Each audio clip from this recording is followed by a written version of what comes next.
The Greek crisis should have taught us a lot. And I think Greek people learn a lot out of this crisis, as well as other states, member states of the European Union towards the south. What we've learned is that when things are getting difficult, we're alone. What we learn is that although we have a common currency, when things get really tight, we have to protect ourselves by suffering. What Greek people managed to do, in my opinion, financially is unprecedented. It managed to avoid bankruptcy with the strongest currency in the world, with a huge debt that at that time seemed to be impossible to consider to be able to repay it ever. And we recovered from disaster mainly because the average Greek person accepted to suffer and to assume what was otherwise a private debt, accept to be a public debt and pay it from his pocket. However, what I'm particularly worried of is that the European Union as a union didn't learn enough from what has happened. We see a situation and we call it a crisis because right-wing parties in Europe are getting significant support from voters. But we don't look why this is so. In my opinion, this is the biggest problem that Europe is facing currently. There is a huge disassociation of the agenda of Brussels with the average person. I was talking to a friend of mine, a farmer here in Greece, that was attempting to build a small renewable park, very small. And he told me something that really shocked me.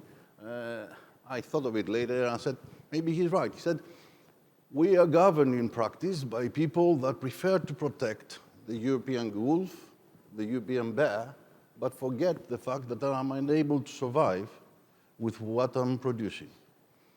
They give to the government no tools to protect me, and when I am unprotected, I'm looking at people that don't understand anything of my livelihood.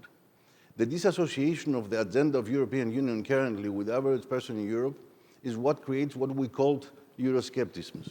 And that's a huge risk, in my opinion, because if we go back to the creation of the European Union, it's a union created really to protect peace. And that was the initial intention of creating the single market and then the European Union. We reached a stage where European states accepted to pass some part of their sovereignty to Brussels. And Brussels needs to understand that unless they speak to the average person, unless they accept to go down a little bit and understand the needs of the average people, and eventually what they called Euroscepticism will be what happened in Britain, exit from Europe. And that is not something that anyone wants.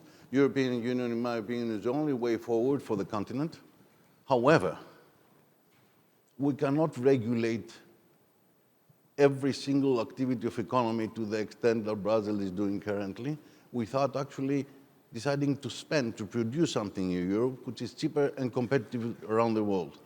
Most European projects are the most expensive around the globe, and we do nothing about that. We are getting expensive by the day. We are asking our people, our citizens in Europe, to pay the most expensive products ever, and we at the same time allow to import in Europe goods from countries that they act currently to human rights, contrary to human rights. It's okay to import goods that they are cheap from there, but we cannot export cheap goods anywhere in the world. We talk about AI, we regulate AI, we are spending thousands of days and man-hours to regulate AI, but we do not invest in AI. Americans do, other countries do, but not Europe. Unless Europe, which in my opinion is getting very old, in mentality, unless it really reassesses the whole arrangement, decides what exactly it is, whether it's a federation state or something else, and attempts to have a real close relationship with the average citizen in Europe, then what is currently happening in member states, right-wing, Euroscepticism, and all the rest, will eventually jeopardize the whole project of European Union.